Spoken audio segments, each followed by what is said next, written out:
And Manchester United's medical department isn't making Carrick's job any easier, directly impacting the team's lineup and delivering a report that essentially forces a total reconstruction of our backline for this Sunday's clash against Crystal Palace.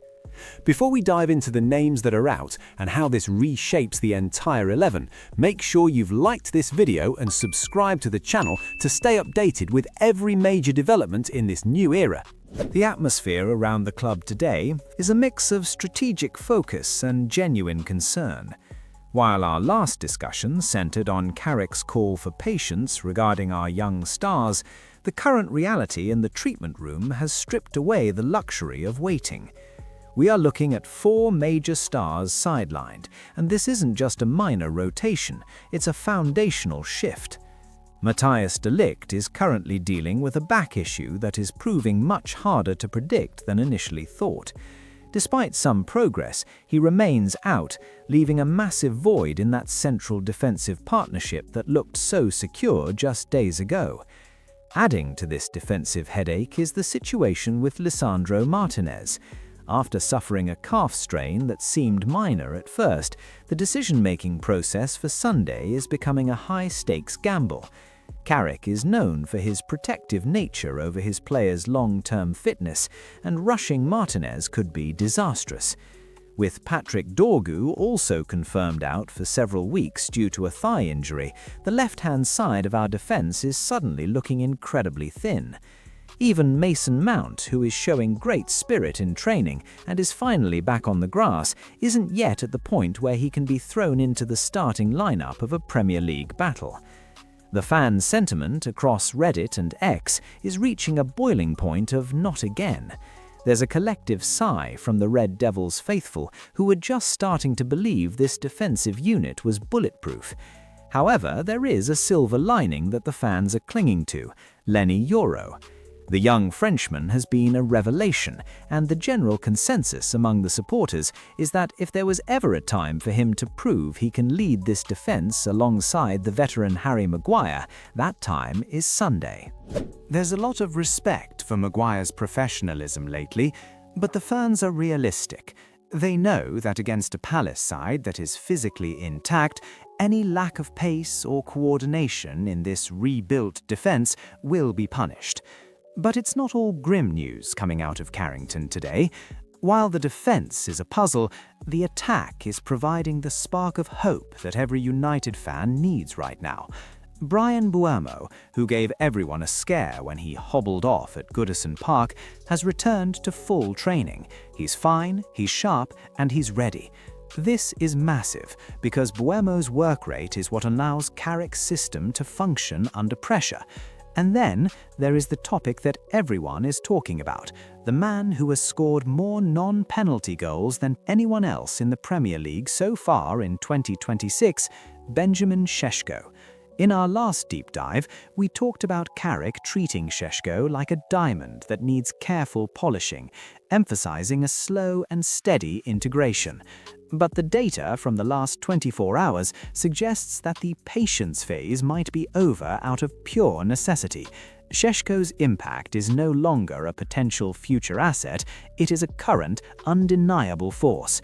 With Amad Diallo potentially making way, the towering Slovenian is no longer just a project, he is becoming the spearhead. The fans are desperate to see him unleashed from the first whistle, and for the first time it feels like Carrick's hand is being forced by the sheer weight of Sesko's performance levels. The tactical shift Carrick is preparing for Sunday goes beyond just replacing injured names. It represents a fundamental pivot in how this Manchester United team operates under pressure. In our last discussion, we broke down why Carrick was preaching extreme patience with Benjamin Sesko, treating him as a rare gem that needed to be protected from the crushing weight of Old Trafford's expectations. But after the defensive masterclass we saw in the 1-0 win against Everton, the internal narrative at Carrington has shifted. It's no longer about whether Sesko is ready for the league, it's about whether the league is ready for a United side that finally has its clinical edge. With 5 non-penalty goals already in 2026, Sesko has effectively shattered the developmental phase label. While Carrick previously used his public warnings to shield the boy from the media, the reality of having 4 defensive stars out means United cannot afford to play a game of containment against Crystal Palace. We need to outscore the problems at the back. This is why the expected inclusion of Sesko in the starting 11 isn't just a reward for his form, it's a tactical necessity to relieve the pressure on a makeshift backline. By starting Sesko alongside Matheus Cunha and Brian Mbeumo, Carrick is essentially saying that the best form of defense is a terrifyingly efficient offense. The chemistry between these 3 has been described by training ground sources as reaching scary levels. We've seen flashes of it, but Sunday could be the first time we see the full blueprint. Cunha's ability to drop into those pockets of space will be vital to drag Palace's defenders out of position, creating the vertical lanes that Sesko thrives on. And let's not overlook the midfield. With Manuel Ugarte and Kobbie Mainoo providing that disciplined structure Carrick demands, Bruno Fernandes will have the freedom to look for those early balls over the top, a scenario where Sesko is arguably the most dangerous striker in Europe right now. However, we must talk about the opposition. Crystal Palace isn't coming to Old Trafford to make up the numbers. They are coming off a victory over Zrinjski, and unlike us, they are virtually unscathed on the fitness front. Our defense will be tested from the first minute. Sene Lammens, stepping in for the loaned-out Onana, will have the biggest game of his career. He'll be protected by Lenny Yoro and Harry Maguire, a partnership that has the physical tools to succeed but lacks the minutes together to be truly synchronized. This Sunday is about survival through evolution. It's about seeing if the discipline we showed against Everton can hold up when the personnel changes so drastically. The fans are rightfully anxious about the 4 stars out headline, but there's a sense that this adversity might be exactly what forces Carrick to finally unleash the combination he's been meticulously timing. The victory against Everton was a statement of discipline, but Sunday against Palace will be a statement of depth. Whether this rebuilt 11 can maintain the standards Carrick has set remains the biggest question mark over the club this week. We are safe in the knowledge that there is finally a plan in place, but football has a way of testing even the best-laid plans. Will Sesko's clinical instinct be enough to cover for a fractured defense? We're about to find out, and the result could define our momentum for the rest of the spring.